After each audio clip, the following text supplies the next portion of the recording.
Kumusta ka kaibigan? Sa pagkakataong ito, ating pag-uusapan ang tatlong tao na nakakita na sa trono ng ating Panginoong Diyos. Atin itong pag-usapan, mga kaibigan. Talaga namang nakakamangha na makita mo ang trono ng ating Panginoong Diyos. Isa itong bihirang oportunidad kung ikaw ay papakitaan ng ating Panginoong Diyos ng kanyang trono. At sa pagkakataong ito, ating pag-uusapan ang tatlo sa pinili ng ating Panginoon na ipakita ang itsura ng trono ng ating Panginoong Diyos sa langit na bayan. Number 1, John. Inyo bang naiisip mga kaibigan kung ano nga ba ang itsura ng langit? At isa talagang amazing na experience kung makikita mo ito. At lalong-lalo na makita mo ang trono ng kwarto ng ating Panginoong Diyos. At ma-witness mo kung ano ang ginagawa sa langit. Si Apostol John mga kaibigan ay nabigyan ng opportunity upang masilayan kung ano ang itsura ng trono ng ating Panginoong Diyos. At kanyang isinulat ito at nirelate niya kung ano ang kanyang naobserbahan habang nakikita niya ang trono ng ating Panginoong Diyos. Revelations 4 verse 1 to 3. Pagkatapos ko masaksihan ang mga bagay na ito, nakita ko sa langit ang isang bukas na pinto at narinig ko ang tinig na parang tunog ng isang trompeta na ang sabi sa akin, umakyat ka rito at ipapakita ko sa iyo kung ano pang mga mangyayari pagkatapos ito. At agad akong napuspos ng espiritu at nakita ko sa langit ang isang trono at ang isang nakaupo roon. Ang anyo niya'y maningning na parang mahalagang batong jasper at cornalina. May isang bagharing nagniningning na parang esmeralda sa palibot ng trono. Kung ating mababasa mga kaibigan, makikita natin dito na mayroong nakita si Apostol John na isang trono. Ang trono ay ang pinaka-focal point ng vision ni Apostol John. At dito na-impress mga kaibigan si Apostle John ang patungkol sa trono ng ating Panginoong Diyos. Lahat ay dinescribe mga kaibigan sa libro ng Revelation. Ang trono na kung saan may nakaupo roon at kung saan ito ang focal point ng atensyon ni Apostle John. At mababasa natin na ang isa ay nakaupo sa trono habang ang isa ay bakante. At kung ating mapapansin mga kaibigan, mayroong nakaupo sa trono na ito. At ito ang Great Heavenly Throne. Ang trono kasi mga kaibigan ay isang strong declaration na mayroon ang presensya ng Diyos. At siya lang ang nagmamay-ari sa lahat ng kanyang nasasakupan. Siya ang creator ng buong universo.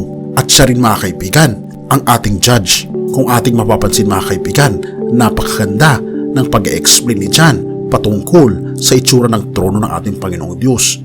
Na kung saan mayroon itong mga mahalagang mga bato na talaga namang napaka-precious, katulad na lamang ng white jasper, diamond at red sardius. Ating baybayin at sundan mga kaibigan ang binabanggit ng Revelation 4 verse 4 to 6. Nakapaligid naman dito ang 24 pang trono na sa bawat isa may nakaupong matanda na nakadamit ng puti at may koronang ginto sa ulo. Mula sa trono ay gumuguhit ang kidlat kasabay ng mga ugong at mga kulog. Sa harap ng trono ay may 7 nagningas na sulo. Ito ang 7 espiritu ng Diyos. Sa harap ng trono ay may tila dagat na salamin na sinilinaw ng kristal. Sa 4 na panig ng trono ay may 4 na buhay na nilalang na punong-puno ng mga mata sa kanilang harap at likod. At kung ating mapapansin mga kaibigan, mababasa natin dito, sa palibot ng trono ay may 24 na trono pa. Ang mga tao na nakaupo sa trono na tinatawag mga kaibigan na 24 elders. Sila ang mga representative ng buong universo. Kumbaga, para silang mga senator ng ating Panginoong Diyos. Atin itong lalaliman na pag-usapan mga kaibigan sa ibang mga content kung sino nga ba ang 24 na elders na binabanggit mga kaibigan ni Apostle John. Ano mga kaibigan ang role ng 24 elders na ito? Sila mga kaibigan ang glorified beings na kasama sa council ng ating Panginoong Diyos. At kung ating mapapansin mga kaibigan, sobrang glorious ng trono ng ating Panginoon sapagkat mababasa natin dito na mayroong mga kidlat, umuugong mga kaibigan na kulog at boses mga kaibigan na may lagablab ng apoy. Revelations 4 verse 7 to 8. Ang unang buhay na nilalang ay katulad ng leon, katulad naman ng baka, ang pangalawang tulad sa mukha ng tao. Katulad naman ng baka ang pangalawa, tulad sa mukha ng tao ang pangatlo. Ang katulad naman ng agilang lumilipad ang pang-4. Ang bawat isa ay may 6 na pakpak at punong-puno ng mga mata sa harap at likod. Walang tigil ang kanilang pag-awit araw at gabi. Banal, banal, banal ang Panginoong Diyos na makapangyarihan sa lahat, na siyang nakaraan, kasalukuyan at darating. Kung ating mapapansin mga kaibigan, ito mga kaibigan ang apat na living creatures na kung ating lalaliman mga kaibigan na tignan kung sino sila mga kaibigan ang mga seraphims at cherubims.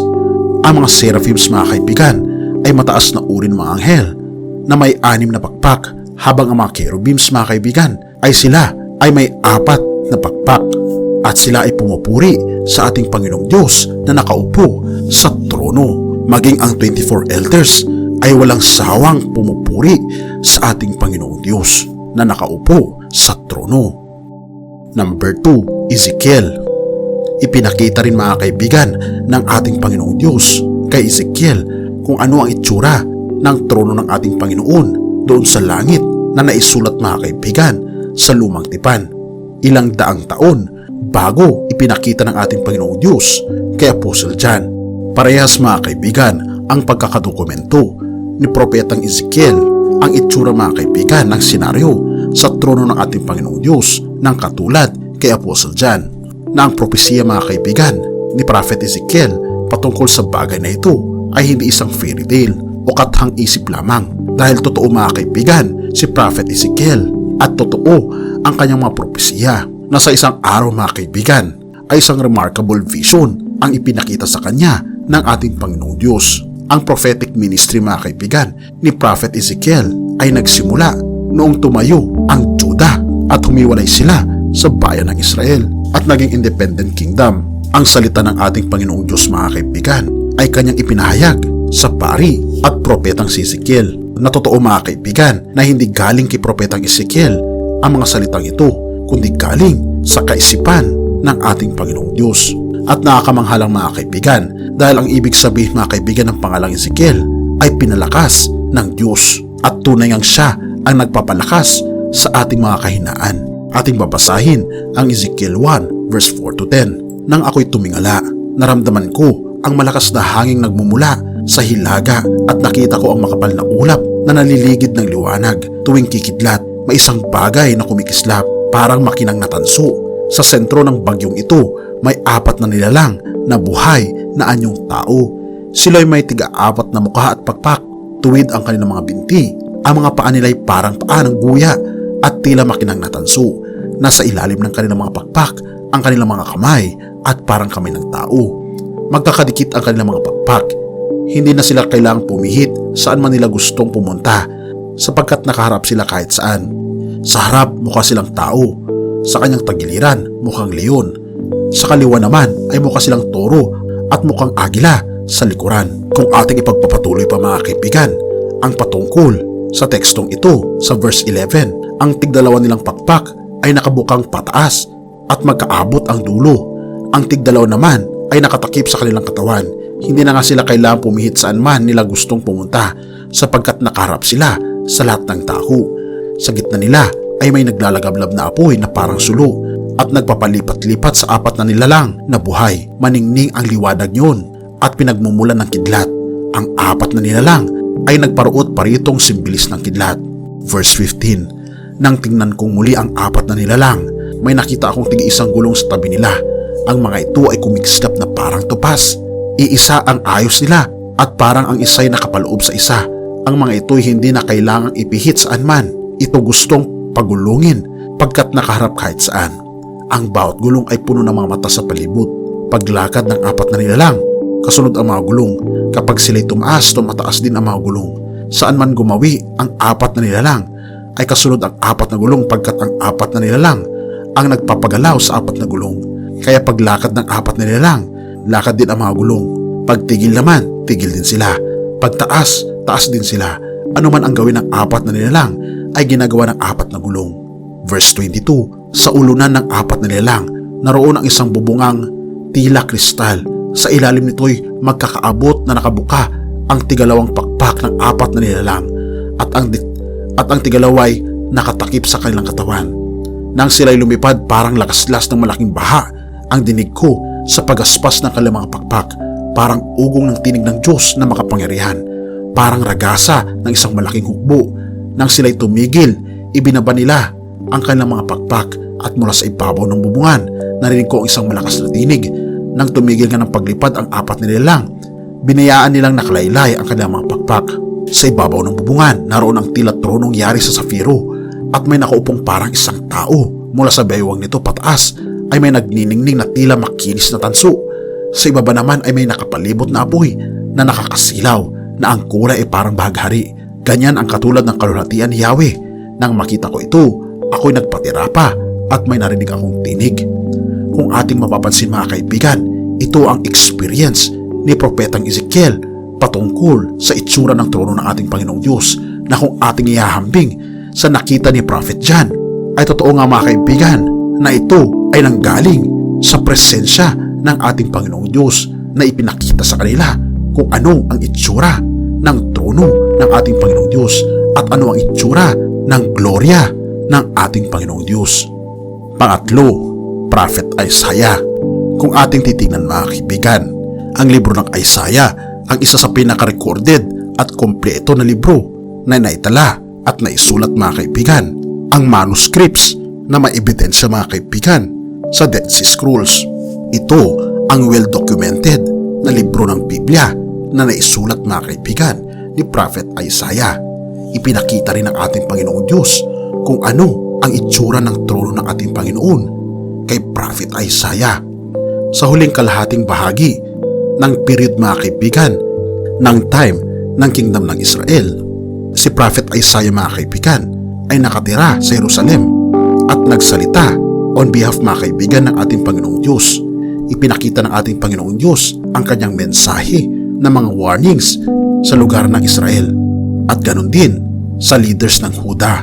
In-express niya mga kaibigan ang unang mensahe ng judgment ng ating Panginoong Diyos sa kanyang bayan. Ipinakita niya mga kaibigan ang korupsyon ng Israel at ang pagre-rebelde ng kanilang mga leaders patalikod sa mga kagustuhan at kautusan ng ating Panginoong Diyos, na pag sila mga kaibigan ay tumalikod sa kagustuhan ng ating Panginoong Diyos, ang bayan ng Israel ay mawawasak. Nagagamitin ng ating Panginoong Diyos ang imperyo ng Assyria para talunin ang Israel kung hindi magbabago ang mga leaders mga kaibigan ng bansang Israel. At ganun din sa Jerusalem, na ang Babylonia mga kaibigan ay lulusob sa Jerusalem kung hindi magpapago ang kanilang mga leaders, at kung sila mga kaibigan ay magpapatuloy na sumamba sa mga Diyos-Diyosan ng mga ibang mga bansa, dahil nakalimutan mga kaibigan ng mga Israelita kung sino ang totoong Diyos, at sila mga kaibigan ay sumasama sa pagsamba sa mga Diyos-Diyosan sa mga karatig na bansa. Kung ating mapapansin mga kaibigan, ipinakita ng ating Panginoong Diyos ang trono ng ating Panginoong Diyos kay Prophet Isaiah, na gusto niyang i-relay mga kaibigan sa kanyang mga anak sa Israel na totoong may Diyos, na totoong may trono at totoong may judgment sa mga tao at mga anak niya na tumatalikod sa kanya. Ipinakita mga kaibigan kay Prophet Isaiah ang talagang itsura ng trono ng ating Panginoong Diyos, na nagpapahayag ng kaligtasan at pag-asa sa mga tao na lalapit sa kanya. Ito ang grand vision ni Prophet Isaiah, na kung saan ang ating Panginoong Diyos ay nakaupo rito. Sa templong ito mga kaibigan, ayon kay Prophet Isaiah, ay nakapalibot din ang mga heavenly creatures na sumisigaw, ang ating Panginoon ay banal, banal, banal. At nakita mga kaibigan ni Prophet Isaiah kung gaano kakorap ang bayan ng Israel, at naiisip niya na ang bayan mga kaibigan ng Israel dahil sa kabanalan ng ating Panginoong Diyos. Pero hindi pala ito ang nangyari mga kaibigan, dahil ang isa sa mga seraphims mga kaibigan ay lumipad at sinunog siya. Ngunit hindi para wasakin si Prophet Isaiah, kundi para i-purify siya sa kanyang mga kasalanan. At ito ang isang dakilang experience ni Prophet Isaiah, na habang nakikita niya mga kaibigan ang trono ng ating Panginoon, hindi pala judgment ang mensahe nito, kundi ang mensahe pala nito ay para tayo ay pakalinisin sa lahat ng ating pagkakasala, upang tayo ay karapat-dapat na lumapit sa trono ng ating Panginoong Diyos. Oo mga kaibigan, Nais ng ating Panginoon na tayo ay lumapit sa presensya ng Diyos. Nais niya tayo ay maging malinis sa kanyang harapan. Kaya kung ano man mga kaibigan ang ating mga kasalanan, kung gaano man ito kabigat, kung gaano man tayo katagal sa harapan ng ating Panginoong Diyos, ang ating Panginoon ay bukas ang kanyang kamay upang tanggapin tayo at makapiling natin siya, dahil ang ating Diyos ay hindi magagalitin, dahil ang ating Diyos mga kaibigan ay sobrang mapagmahal, at ang sobrang inaalala niya ay ikaw, dahil nais kanyang makapiling sa langit na bayan. Purihin ang Diyos at salamat kaibigan sa iyong panonood.